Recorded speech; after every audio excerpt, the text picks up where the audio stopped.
მოგესალმებით მეგობრებო. ეს არის YouTube არხი საფეხბურთო ნიუსები. დღეს ჩვენ ვიდეოში შემოგთავაზებთ ხელსხელ ტრანსფერებსა და საინტერესო მოვლენებს ფეხბურთში. თუმცა სანამ ვიდეოს ყურებას დაიწყებთ, მინდა გთხოვოთ, რომ გამოიწეროთ ჩვენი YouTube არხი, რადგანაც ეს ჩვენ გვაძლევს ძალიან დიდ мотивაციას. ჩართოთ ზარის ღილაკი, რათა არ გამორჩეთ ჩვენი ვიდეოები. მოიწონოთ ვიდეო და აუცილებლად გაგვიზიარეთ თქვენი აზრი მომხდარ მოვლენებთან დაკავშირებით კომენტარებში. ახლა კი დავიწყოთ.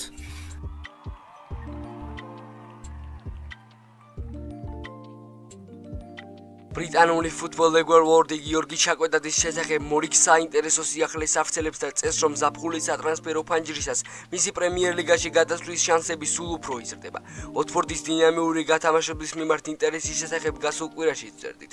თუ გუნდს წელს პრემიერ ლიგაში დაბრუნება არ გამოუვა, მათ ჩაკვეტაძის შენარჩუნება გაუჭირდებათ. ჯერჯერობით მათი შანსები კარგად არ გამოიყურება და ქართველი მაესტროს ტრანსფერიც მოსაოდნელი ხდება. მის მიმართ ინტერესი დღითიდღე იზრდება. ჩვენი ექსკლუზიური ინფორმაციით ჩაკვეტაძის მიმართ დიდი ინტერესი აქვს ევერტონსა და ვულვს. ორივე მათგანი მზადაა ფეხბურთოს გაცილებით მეტი გადაუხადოს, ვიდრე ის ამჟამად უოტფორდში იღებს. აშკარაა, რომ უოტფორდი ჩაკვეტაძის მარტივად დაიაფად არ დათმობს. ეს მაშინ გამოჩნდა, როდესაც კლუბმა ფეხბურთელს ხელშეკრულება 2029 წლამდე გააგრძელა. ამის თავი დაისვიეს. ჩაკვეტაძე მთელს ჩემპიონშიპში ერთადერთი მოთამაშეა, რომელმაც 185 პროგრესული გამამწვავებელი პასი გააკეთა. მას აქვს უნარი მსველი მოკლას, სწრაფად გადავიდეს დასვიდენს შეტევაზე და ძაფის ნემსში გაყრის სიზუსტით გააკეთოს პასები. მიუხედავად იმისა, რომ ამჟამად მისი მხოლოდ ორი პრემიერ ლიგური გუნდი ინტერესდება, შესაძლოა ზაფხულის სატრანსფერო ფანჯრის გახსნისას მისი მსურველთა რიცხვი გაიზარდოს. ოტფორდი კონკრეტულ სიფრს დაასახელებს და თუ რომელიმე კლუბი მას გადაიხდის, არ არსებობს მიზეზი იმისა, რომ ჩაკვეტაძის ტრანსფერი არ შედგეს. მიუხედავად ახალი ხელშეკრულებისა, ქართულ ფეხბურთელს აქვს ამბიციები, რაც შეიძლება მაღალ დონეზე ითამაშოს და ბოლო დროს მის მიერ წარმოდგენილი მტკიცებულებების მიხედვით არანაირი ეჭვი არ არის, რომ მან უმაღლეს დონემდე ვერ მიაღწიოს. წერს ბრიტანული გამოცემა. ჩაკვეტაძის მსურველი პრემიერ ლიგური კლუბები ამჟამად სატურნირო ცხრილის ქვედა ნაწილში იმყოფებიან. ვულზი 22 ქულით 17 ადგილზეა და გასავართ ზონაში მყოფ მეტოპეებს 5 ქულით უსწრებს. ევერტონი კი 32 ქულით მე-16 პოზიციას იკავებს. ლივერპულელები დევიდ მოესის დაბრუნების შემდეგ ბევრად უფრო მაღალ დონეზეა თამაშდნენ.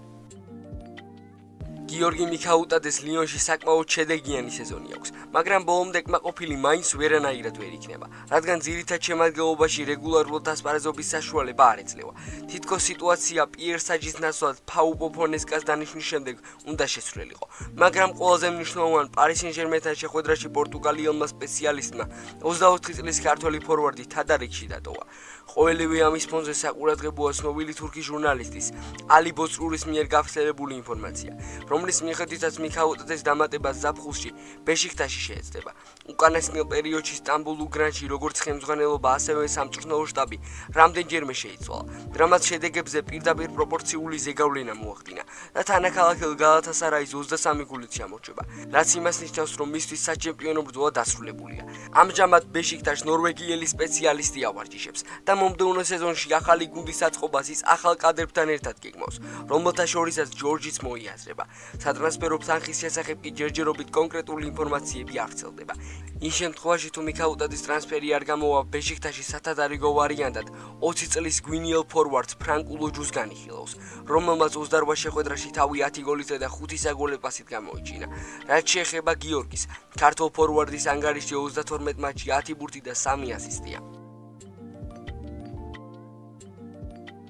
პარი სენ-ჟერმენი ლივერპულის შეხვედრაში ალისონ ბეკერის ბრწყინვალე ასპარეზობას ინგლისურ სპორტულ პრესაში სათანადო გამოხმაურება რომ მოხვდებოდა, ამის შესახებ ყველას კარგად მოგეხსენებათ.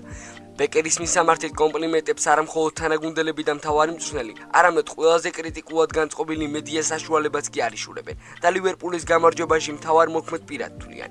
Anfield Watch-ის ვებგვერდზე კი ალისონის თამაშის შეფასების გარდა პარალელები გიორგი მამარდაშვილის ტრანსფერთან გაავლეს. 30 მილიონ ევროს რომ გადაიხდი რომელიმე მეკარის სანაცვლოდ, თუ ძირითადი შემადგენლობის წევრად არ მოიაზრება, სამმავლოდ მაინც ამყარებ მასზე იმედებს. თუმცა ახლა ალისონი ისეთ ფორმაშია, რომ ვინც არ უნდა მოდიოდეს მის კონკურენტად ბრაზილიის ძირითადი შემადგენლობიდან ამოგდება, ნამდვილი უსამართლობა იქნება.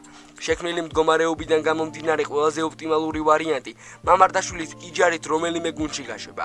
მაგრამ არის ინფორმაცია, რომ გიორგი ინგლისურს ინტენსიურად სწავლობს და ლივერპულისთვის მაქსიმალურად ემზადება.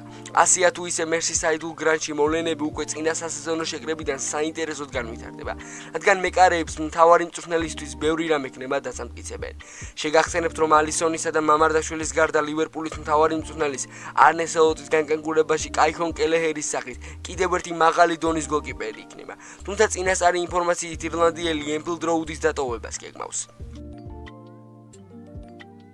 ცნობილი ფრანგული გამოცემა ფუტომერკადო ქუჩა კვარაცხელიას ლივერპულთან მას დეტალურად შეეხო და ქართველი შემტევის მიმართ საქებარი ფრაზები არ დაიშურა. ფუტომერკადო წეს რომ კვარა ლუის ენრიკეს გუნდში საქმეში კარგად ჩაძდა და მნიშვნელოვანი როლის მოიგო. ეს იყო ბოსის დონის მატჩი, რომელსაც ყველაფრის შეცვლა შეეძლო. კვარაცხელიამ, რომელსაც თადარიგ შეეოდნენ, რადგან მატჩის წინაზე დეზირე დუეს სასტარტოში მოხვედრა ივარაუდობდა, მაღალი დონის შეხვედრა ჩაატარა, რომელიც პარიზელ კომაგებს იმედსა და დამშვიდების საშუალებას აძლევს. ქუჩასგან დიდ მატჩებში ლიდერობას ელიან. ის დემბელესა და ბარკოვაცხვილს კარგად შეეწყო. მას უნდა ეჩვენებინა, რომ რაღაც განსაკუთრებული ჰქონდა. კვარას ყველგან უნდა ეთამაშა, განსაკუთრებით მარჯვენა ფლანგზე, სადაც შეხვედრის დასაწყისში იმყოფებოდა. მან მართლაც დაადასტურა, რომ რაღაც განსაკუთრებული გაქვს. მთელი შეხვედრა ის მოუსვენრად მოქმედებდა, ძლიერად ურტყავდა, ბურთთან ერთად გამომწვევი იყო და ინგლისელთა დასვის კოშმარად იქცა. მისი ულამაზესი გოლის შემდეგ, რომელიც უმნიშვნელო თამაშგარის გამო გაუქმდა, კვარამ იმავე გზით სვლა განაგრძო და მეტოქეს ზეწოლის ქვეშ ამყოფებდა.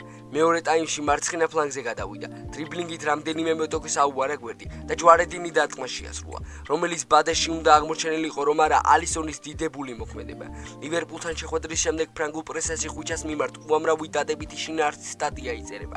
მისი ტრანსფერის შემდეგ ეს ის მომენტია, როცა ქართველი ჯადოქრის შესაძლებლობები იტალიის შემდეგ საფრანგეთმაც იხილა. ბარსელონას სპორტულმა დირექტორმა დეკუმ განაცხადა, რომ კატალონიური კლუბი ნეიმარის დაბრუნებას არ განიხილავს. დეკუს თქმით, ნეიმარისთვის ახლა საუკეთესო ვარიანტი სანტოსია.